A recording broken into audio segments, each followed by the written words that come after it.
Alice in Borderland chapter 2 page 87 to 108।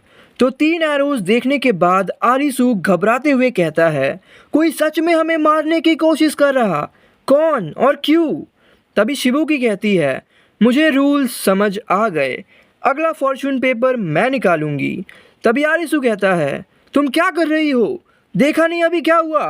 तो शिबुकी बोलती है, डिफ़िकल्टी लेवल तुम्हारे फॉर्चून पेपर पे डिपेंड करती है और हमारे पास ज़्यादा टाइम है भी नहीं। ये सोचा है तुम लोगों ने, अगर सारे लालटेन बुझ गए हमारे फॉर्चून पेपर निकालने से पहले तो हमारा क्या होगा? जिस पर आरिसू बोलता है, फिर भी अगर असली तीर हम पर उड़ते हुए आएंगे तो हम बचेंगे कैसे? ये बहुत ही खतरनाक चॉइस है अगर तुम भी अपने सवाल का जवाब सही नहीं दोगी तो। जिस पर शिबुकी बोलती है, टू डेंजरस, तुम्हें ये सबसे खतरनाक गेम लगता है? ये सुन आरिसू चौंक जाता है और वो पैनिक करने लगता है।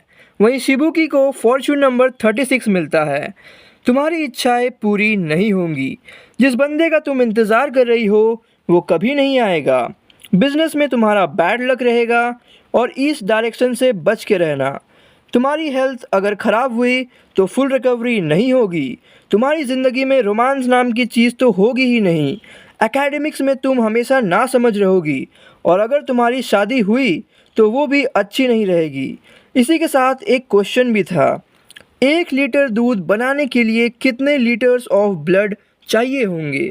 तो इस पर कारुबे बोलता है, हमारा डिफरेंस कम होना चाहिए एक्चुअल आंसर से ताकि ज़्यादा एरोज ना आए।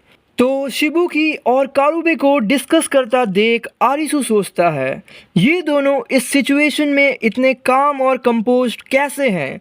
ये लोग इतनी जल्दी इस रियलिटी को एक्सेप्ट कैसे कर पा रहे हैं? मुझे पता है कि ओरिजिनल वर्ल्ड में भी मैं इन सब चीज़ों को डील नहीं कर पाता क्योंकि मैं हूँ भी तो एक बिगड़ा हुआ बच्चा। समाज सुरक्षा की गारंटी देता है और मैंने अब तक एक सुरक्षित जीवन जिया है और सब कुछ हल्के में लिया है। मैंने सिर्फ अपने छोटे मोटे चिंताओं पर ही ध्यान दिया। मैं भी बच्चों की तरह बेवकूफ़ था, बट मैं अब वापस जाना चाहता हूँ। दूसरी तरफ शिबुकी बोलती है, मैं 20 या फिर 30 कहने का सोच रही हूँ, ठीक है ना? तो कारुबे बोलता है, मुझे भी ठीक लग रहा है, बस कम एरोज आने चाहिए। तो शिबुकी बोलती है, ठीक है, तो मैं आंसर बोलने वाली हूँ। तो कारुबे बोलता है, आरिसू छोटा तैयार हो जाओ। आरिसू मन में बोलता है डरते हुए, रुको ज़रा सोच समझ के आंसर देना। तभी शिबुकी बोलती है 30। स्क्रीन पर आंसर आता है 450, मतलब अब 420 एरोज उनके तरफ आएंगे। चारों की फट चुकी थी और छोटा बोलता है, ये सच नहीं हो सकता, ये गेम पक्का फिक्स्ड है। जिस पर कारुबे बोलता है, 450 माइनस 30, मतलब अब हमारे पास 420 एरोज आएंगे, तो हमें अपने बचाव के लिए सोचनी चाहिए। शिबुकी बोलती है, देखो एरोज इस बार पहाड़ की तरफ से आ रहे हैं। तो कारुबे बोलता है, सब कोई कवर ले लो। और सब भाग ही रहे होते हैं कि कारुबे देखता है आरिसू डर के मारे वहीं खड़ा रह गया। तो कारुबे बोलता है, आरिसू खड़ा क्यों है? तो आरिसू नर्वसली बोलता है, मेरे पैर नहीं हिल रहे, लगता है मेरा काम तमाम होने वाला है। तभी कारुबे आरिसू के बैक पे एक लात मारता है और बोलता है, तू मेरा दोस्त है और तू ये कर सकता है। अगर जीना है तो खुद को संभालो आरिसू।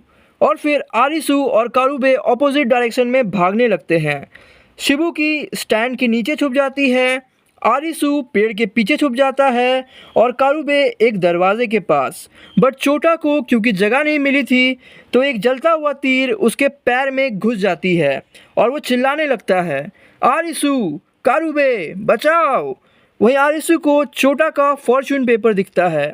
तो दर्द में छोटा को चिल्लाते हुए देख कारुबे एक टेबल जिसमें पानी था वो पानी छोटा के ऊपर फेंक देता है ताकि उसका पैर न जल जाए पूरी तरह से, और वो उस टेबल का यूज़ करता है एज शील्ड। भाई बहुत ही मस्त पैनल है, आप देखना एक बार मांगा में। और कारुबे जोश में बोलता है, माहौल इंटरेस्टिंग हो रहा है और मैंने अपने लिमिट्स पहले ही सरपास कर दिए हैं आरिसू। वहीं कारुबे छोटा को बोलता है, अगर हम इस तीर को नहीं निकालेंगे ना तो तुम्हारे मसल्स इसके चारों ओर सख्त हो जाएंगी, तो थोड़ा दर्द सह लो जब तक मैं इस तीर को बाहर निकाल रहा हूँ। वहीं शिबुकी अपना कोट निकालती है चोटा के घाव पर लगाने के लिए और आरिसू मन में सोचता है, मुझे खुशी है कि मैं तुम्हें अपना दोस्त कह सकता हूँ। यू आर ऑलवेज अमेजिंग कारुबे, और अगर तुम ये चैलेंज ले रहे हो तो मैं अब पीछे नहीं हटने वाला। तो कारुबे बोलता है, किस बात का इंतज़ार कर रहा है? टाइम नहीं है, जल्दी जाकर आखिरी पेपर फॉर्च्यून निकाल ले और इस घटिया गेम को ख़त्म कर आरिसू। आरिसू कॉन्फिडेंस में जाता है कि गुड फॉर्च्यून निकल जाए, गुड फॉर्च्यून निकल जाए कारुबे की तरह, बट निकलता है टेरिबल फॉर्च्यून। कारुबे पूछता है, कौन सा फॉर्च्यून निकला? बट आरिसू कुछ नहीं कह पाता। It was Fortune number 99। Give up on your wishes. जिस बंदे का तुम इंतज़ार कर रहे हो, इवन इफ़ यू वेट, वो नहीं आएगा। बिजनेस में सिर्फ लॉस होगी। डायरेक्शन है north, and the question is what is the population of earth in 2010। और इसी के साथ चैप्टर एंड हो जाती है। लाइव एक्शन में गाइज ये गेम ना होकर डेड और अलाइव वाला गेम होता है, जिसमें पूरे ग्रुप को मिलकर सोचना होता है कि कौन सा पिक करे। तो उम्मीद है कि आपको ये एक्सप्लेनेशन वीडियो पसंद आ रही होगी और आप हमारे साथ बने रहे। Till then take care and good bye.